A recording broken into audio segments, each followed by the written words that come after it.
essential to know how to do time management or how to learn how to master time. And our final speaker of today is going to do exactly that, mastering time. Please join me in welcoming Toastmaster Devesh. He is doing his Project 8 speech. Thank you.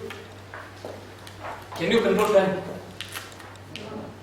What if you are running short of time and a lot of pending works are there?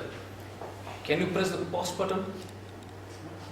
It means we don't have control over the time.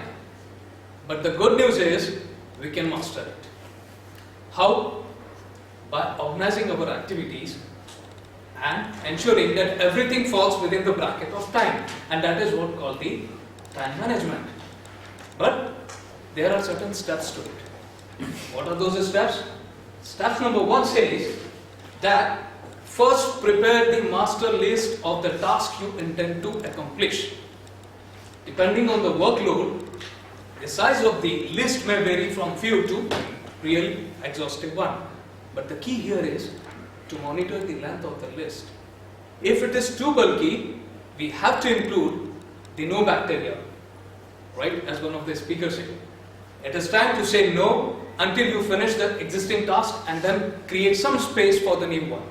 Otherwise, you will end up in physical as well as the mental stress. Then, those are the most or least important tasks which screams a lot and eat away most of our time. So, it is therefore necessary to assign the priorities to those tasks. Priorities can be done based on the numbering, like 1 for the most important, 2 for the next important, 3 for the next one, and so on. Other way to prioritize it, you can have the alphabetical code like N for normal, U for urgent, or at the same time you can include color codings like red for the urgent one, green for the normal, yellow for the alert sign. Or you can have the combination of alphabetical with color code or numerical with color code. But the importance here is to assign the priorities to those codes. Once you are done with this, then the next step is to estimate the task time which will take. If you know how much time this particular task is going to take from me, you would be able to understand the start time and then you can conclude at the end time. The importance of this step here is, with this you can see when you can take the next project. So it is imperative to know for you what is the start time you can assign and when you will be able to complete, with some variation into consideration for the delay or something. Here is the sample task management format which I personally follow for myself. And I have just kept a sample on table here. You can refer those as well. Those are the simple and in a very handy format.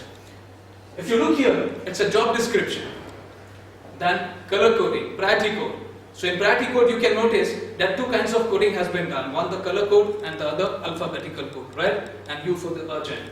Then comes the projected time in comparison with the actual time. Start and then end.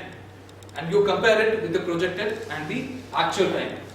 Here the measurement of unit for the work was days. It can be time if it is a micro task. It can be minute or hours. So depending on the task, you can have the specific measurement unit for that. Once it has been done, then you can have the remarks associated with each task to help you to understand if there is a delay, then why, so that you can refer it back for the future projects. Importantly, this is the very crucial quadrant which is called time management quadrant analysis. This certainly helped me and I'm sure it will help you. Right?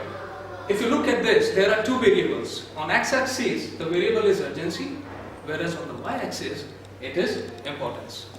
Now, there are 4 quadrants and it is being numbered as 1, 2, 3 and 4.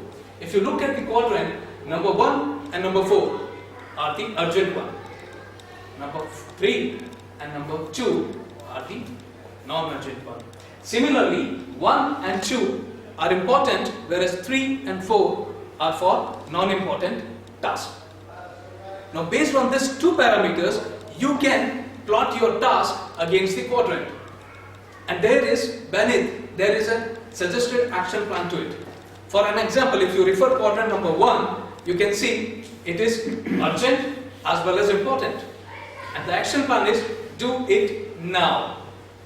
If you go back to quadrant number 2, which says it is important but not urgent. It means you have an option of deferring it for some time if you have something to do it now.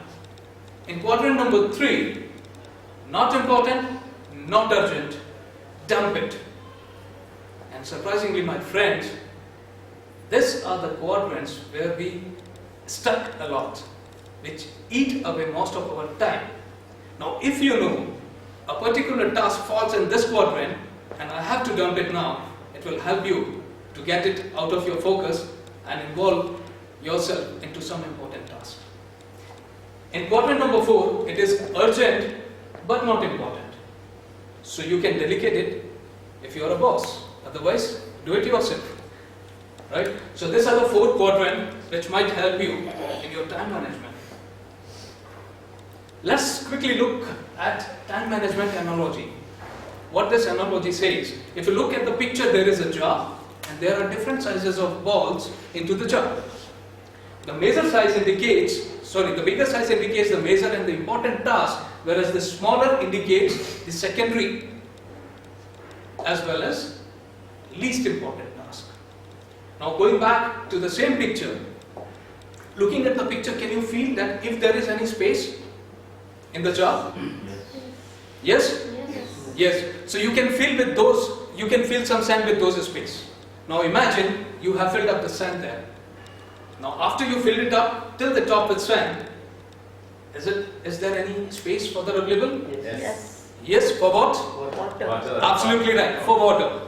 Alright, now coming back, what does this analogy tell us? It's important to know which one to put first. Absolutely right.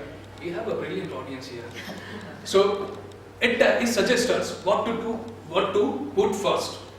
Like if we put sand and water first, or the smaller pebbles and stone first, we are not left with the space for the bigger task. So it is important to first fill our time frame with the bigger task, major task, important task, and then allow the rest of the time for the other task. So this is what the outcome of the analogy is. And finally, your time for action is now. It is never too late to do something.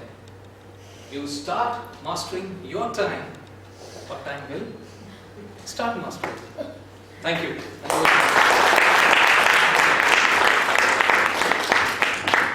Thank you, Toastmaster Devesh.